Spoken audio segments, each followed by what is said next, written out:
অনেক দিনের পুরনো কথা। একটা ছেলে ছিল। ছেলেটা খুব ভালো ছিল। ছেলেটার নাম রতন। ছেলেটা ছোট্ট থেকে ভগবানকে খুব বিশ্বাস করত।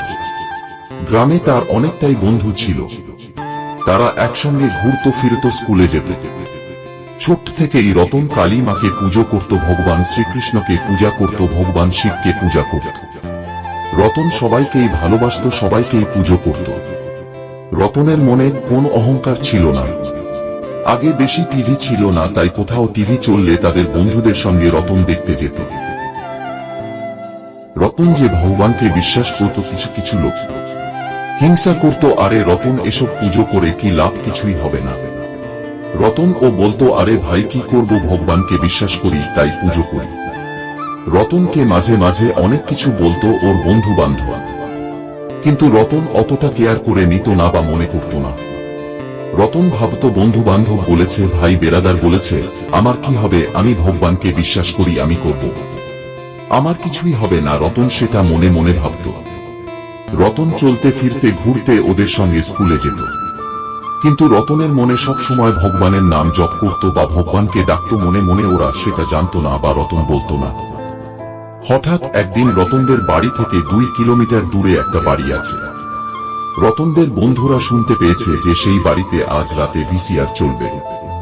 রতনের বন্ধুরা ওরা একটা প্ল্যান খাটিয়েছে, আজ রাতে ওই বাড়িতে ভিসিআর দেখতে যাব, রতনকে রেখে আমরা চলে আসব।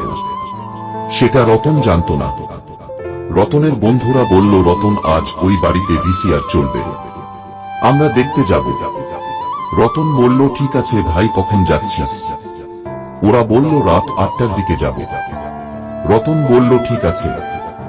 রতন রাতে খাওয়া দাওয়া করে ওদের বন্ধুদের সঙ্গে ভিসিআর দেখতে গিয়েছে। ওরা 2টো ফিল্ম দেখল। রতনের বন্ধুরা রতনকে রেখে ঠিক রাত 2টোর সময় ওরা চলে আসলো বাড়ি রতনকে রেখে। রতন কিছুক্ষণ পরে ওদের বন্ধুদের কাউকে দেখতে পাচ্ছে না। ওদের সবাইকে খুঁজছে, ভাবল যে ভাই বেরাদার কোথায় গিয়েছে। এদিকে রাত অনেক হয়ে গেছে। রতন কাউকে না দেখতে পেয়ে রতন একা একাই বাড়ির দিকে রওনা দিল। রতন ভগবানের নাম স্মরণ করতে করতে যাচ্ছে। যাবার পথে মাঝখানে একটা বাঁশ ঝোপ আছে। সেই বাঁশ ঝোপে একটা প্রেতাত্মা থাকত। যখন রতন ওই বাঁশ ঝোপের কাছে গেল, তখনই দেখতে পেল কে যেন সাদা শাড়ি পরে রতনের দিকে আসছে। রতন যতই বাঁশ ঝোপের কাছে যাচ্ছে, প্রেতাত্মা তথ্যই বড় আকৃতি হচ্ছে। মনে হচ্ছে রতনকে খেয়ে ফেলবে। বড় বড় হাত, বড় বড় পা। রতন তো খুব ভয় পাচ্ছে আর ভগবানের নাম স্মরণ করছে। হঠাৎ রতনের পিছন থেকে কে যেন ডাক দিল। তখনই প্রেতাত্মা চলে গেল, আর কিছু করতে পারেনি রতনকে। রতন বলল, আপনি কে? লোকটা বলল, আমাকে চিনবে না, আমি সব জায়গায় ঘুরে বেড়াই। লোকটা বলল, তুই এত রাতে কোথায় গিয়েছিলি? রতন বলল, আমরা ওই বাড়িতে ভিসিআর দেখতে গিয়েছিলাম। লোকটা বলল, আমরা কে কে, তুমি তো একা।